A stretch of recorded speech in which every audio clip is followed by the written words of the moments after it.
নমস্কার, নিউজ নাওয়ের পর্দায় আপনাদের সকলকে স্বাগত। আমি সুমি রয়েছে আপনাদের সাথে। চলে যাব বিস্তারিত খবরে। খাদ্য দপ্তরে শীঘ্রই নিয়োগ করা হবে 12 জন এসআই, 6 জন স্টোর কিপার, 35 জন স্টোর গার্ড। বুধবার খাদ্য পরিদর্শক পদে নিয়োগপত্র বিতরণ কর্মসূচিতে এরকমটাই জানিয়েছেন মুখ্যমন্ত্রী ডক্টর মানিক সাহা। বুধবার খাদ্য পরিদর্শক পদে 15 জনের হাতে নিয়োগপত্র তুলে দেন মুখ্যমন্ত্রী ডক্টর মানিক সাহা। রাজধানীর প্রজ্ঞা ভবনে আয়োজিত এই অনুষ্ঠানে বক্তব্য রাখতে গিয়ে খাদ্য দপ্তরে শীঘ্রই নিয়োগ করা হবে 12 জন এসআই, 6 জন স্টোর কিপার, 35 জন স্টোর গার্ড। বুধবার খাদ্য পরিদর্শক পদে নিয়োগপত্র বিতরণ কর্মসূচিতে এরকমটাই জানিয়েছেন মুখ্যমন্ত্রী ডক্টর মানিক সাহা। আজকের 21শে মে 2025 যদি আমরা কাউন্ট করি, তার মধ্যে এখানে ডাইন হার্নেস সহ মোট 19,262 জনকে আমাদের যে সরকার আসার পর থেকে আমরা বিভিন্ন দপ্তরে চাকরি প্রদান আমরা করেছি। এখানে শুধু আজকে যে আমরা এগুলো দিলাম তাই নয়, খাদ্য দপ্তরে আরো যা আমার কাছে রিপোর্ট আছে 12 জন সাব ইন্সপেক্টর নিয়োগ করা হবে, 3 জন ফিউমিগেশন অ্যাসিস্ট্যান্ট, 6 জন স্টোর কিপার এবং 35 জন স্টোর গার্ড পদে আরো নিয়োগ করার উদ্যোগ দপ্তর থেকে নেওয়া হয়েছে। এবং শুধু এই দপ্তরেই না, অন্যান্য দপ্তরে আমরা আস্তে আস্তে করে চাইছি যতগুলো শূন্য পদ আছে এবং নতুন নতুন আবার আমরা সেই ক্রিয়েশনও করছি অনেক চাকরির জন্য। এবং তাতে করে আগামী দিন যে চাকরি নিয়ে যে হইচই চলছে, চাকরি হয় না, তো সেগুলো কিন্তু আস্তে আস্তে আমরা সেই গ্যাপগুলো আমরা পূরণ করছি। শুধু চাকরি দিয়ে তো হবে না, আমরা স্বনির্ভরতা বা সেলফ রিলায়েন্স যাতে হয় তার জন্য বিভিন্ন কর্মসংস্থানেরও আমরা সুযোগ সৃষ্টি করছি। এবং কর্মচারীদের সাপেক্ষে যাতে আমাদের গভর্নমেন্টের অসুবিধা না হয় তার জন্য কন্ট্রাকচুয়াল এবং আউটসোর্সিং এর মাধ্যমে আমরা কর্মচারী নিয়োগ করে থাকি। ত্রিপুরা লোকসেবা আয়োগের মাধ্যমে নির্বাচিত 15 জনের হাতে তুলে দেওয়া হয় খাদ্য পরিদর্শকের নিয়োগপত্র। গত এক বছরে এই দপ্তরে 37 জন এডিসি এবং জিআরবিটির মাধ্যমে 19 জন মাল্টিটাস্কিং অপারেটর নিয়োগ করা হয়েছে বলে এদিন জানিয়েছেন মুখ্যমন্ত্রী ডক্টর মানিক। শুধু তাই নয়, প্রায়োরিটি হাউস হোল্ড বেসিসে 3.06 লক্ষ রেশন কার্ড হোল্ডারদের দেওয়া হচ্ছে বিনামূল্যে চাল, জানিয়েছেন মুখ্যমন্ত্রী ডক্টর মানিক। আমাদের যে জনগণের খাদ্য সুরক্ষা নিশ্চিত করতে আপনাদের অবগতির জন্য জানাচ্ছি যে 6.06 লক্ষ প্রায়োরিটি হাউস হোল্ড এবং অন্তর্দয় অন্ন যোজনা পরিবারের জন্য বিনামূল্যে মাননীয় প্রধানমন্ত্রী নরেন্দ্র মোদীজির কারণে বিনামূল্যে চাল সরবরাহ করছি। 3.83 লক্ষ এপিএল পরিবারকে চাল দেওয়া হয়।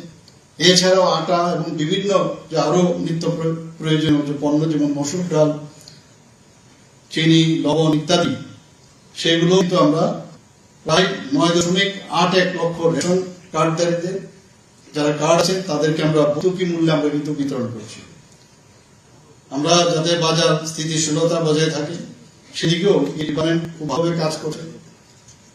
এবং এই গণবন্টন যে ব্যবস্থা সেটা যাতে সচল থাকে, আরো শক্তিশালী যেন হয়, তার জন্য আমরা এই যে বিভিন্ন শূন্য পদগুলো আছে সেগুলো আমরা পূরণ করার চেষ্টা করছি।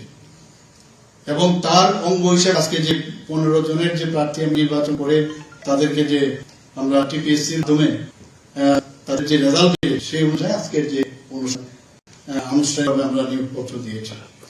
এছাড়াও গত এক বছরে যদি আমরা দেখি 37 জন এলডিসি অর্থাৎ লোয়ার ডিভিশন ক্লার্ক এই দপ্তরে এবং 19 জন মাল্টিটাস্কিং কর্মী জেআরবিটির মাধ্যমে নির্বাচিত হয়ে এই দপ্তরে যোগদান করেছেন। গণবন্টন ব্যবস্থায় সেই পিবিসি কার্ড দেবার প্রক্রিয়া শুরু হয়ে যাবে এদিন জানিয়েছেন মুখ্যমন্ত্রী ডক্টর মানিক সাহা। এই ক্ষেত্রে প্রাথমিক পর্যায়ে সদর মহকুমা এলাকায় দেওয়া হবে পিবিসি কার্ড। পরবর্তী সময়ে গোটা রাজ্যে গণবন্টন ব্যবস্থা দেওয়া হবে পিবিসি কার্ড, জানিয়েছেন মুখ্যমন্ত্রী। Bureau report, news now. রাজ্য সরকার স্বচ্ছতা নিয়ে ছেলে মেয়েদের মেধা দক্ষতাকে অগ্রাধিকারের ভিত্তিতে সরকারি চাকরি দিচ্ছে। আগামী দিনেও এই নিয়ম নীতি নেই শূন্য পদ পূরণ পদ সৃষ্টি করে ধাপে ধাপে বিভিন্ন দপ্তরে চাকরি প্রদানের ব্যবস্থা করবে সরকার। নিয়োগ প্রক্রিয়া নিয়ে সাংবাদিকদের এক প্রশ্নের জবাবে এরকম প্রতিক্রিয়া দিয়েছেন মুখ্যমন্ত্রী মানিক সাহা। ত্রিপুরা সরকারের উপর বেকারদের ভরসা আছে, কিন্তু স্বার্থান্বেষী মহল বেকারদের বিভ্রান্ত করার চেষ্টা করছে, তাতে কোনো লাভ হবে না। কারণ বেকার জানেন তাদের কর্মস্থানের ব্যবস্থা রাজ্য সরকারই করবে বলে জানিয়ে মুখ্যমন্ত্রী ডক্টর মানিক সাহা। খুব ভালো করে নেই, তাদের খুব বিশ্বাস আছে সরকারের উপরে, ভারতীয় জনতা পার্টির চিন্তা এইভাবে আমরা ট্রান্সপারেন্সির মাধ্যমে আমরা চাকরি যাচ্ছি, যেই বেকাররা বিরত হচ্ছে না। কিছু কিছু যারা স্বার্থবেশী হয় তারা চেষ্টা করছে কি বিভ্রান্ত বেকাররা ঠিকই জানে যে ইস্কারা আছে এবং কর্মসংস্থান ব্যবস্থা নিশ্চয়ই। বাংলাদেশ রোহিঙ্গা ইস্যুতে সতর্ক সরকার বুধবার এক প্রতিক্রিয়া জানিয়েছেন মুখ্যমন্ত্রী ডক্টর মানিক সাহা যে অনুপ্রবেশকারী বাংলাদেশ এবং রোহিঙ্গাদের বিরুদ্ধে আইন অনুযায়ী নেওয়া হচ্ছে ব্যবস্থা। জানিয়েছেন ডক্টর মানিক সাহা আইনের মাধ্যমে অনুপ্রবেশকারী বাংলাদেশি এবং রোহিঙ্গা পুষব্যাক করা হবে বলে নিয়েছেন মুখ্যমন্ত্রী। মানে বাংলাদেশ থেকে বা রোহিঙ্গা যদি এখানে ঢুকে কোনো অবস্থায় আমরা ভিতরে ঢুকে দেবো এবং যদি আসে আইদার ওদের আইনের যে বেড়া যাবে আইনের সারা দেশের সাথে যথাযোগ্য মর্যাদায় প্রাক প্রধানমন্ত্রী ভারতরত্ন রাজীব প্রয়াণ দিবস পালন করা হয় ত্রিপুরায়ও। এই উপরে আগরতলার গান্ধীঘাটে গিয়ে প্রাক্তন প্রধানমন্ত্রীর সমাধিস্থলে শ্রদ্ধাঞ্জলি অর্পণ করেন প্রদেশ কংগ্রেসের নেতৃত্ব। তাছাড়া প্রদেশ কংগ্রেস ভবন পালন করা হয়েছে প্রাক্তন প্রধানমন্ত্রী ভারতরত্ন রাজীব গান্ধীর প্রয়াণ দিবস। রাজীব গান্ধী ছিলেন দেশের নবম প্রধানমন্ত্রী। দেশে প্রযুক্তি এবং জ্ঞানের প্রবেশ হয়েছিল তাঁর হাত ধরে। গ্রামীণ অর্থনীতিকে শক্তিশালী করার জন্য পঞ্চায়েতি রাজ ব্যবস্থা চালু করে দেশকে যে দিশায় চালিয়েছেন তা অতুলনীয় বলে উল্লেখ করেন প্রদেশ কংগ্রেস সভাপতি আশিস সাহা। বিশ্বের মধ্যে ভারতবর্ষ বিশেষ রাষ্ট্ররূপে গণ হবে এই দিশায় উনি দেশকে পরিচালিতেছেন।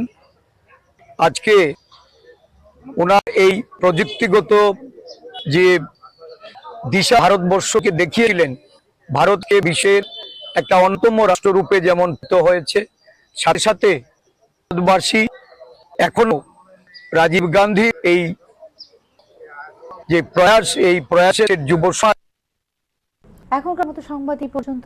সংবাদ দেখতে চোখ রাখুন নিউজ নাও এর পর্দায়। নমস্কার।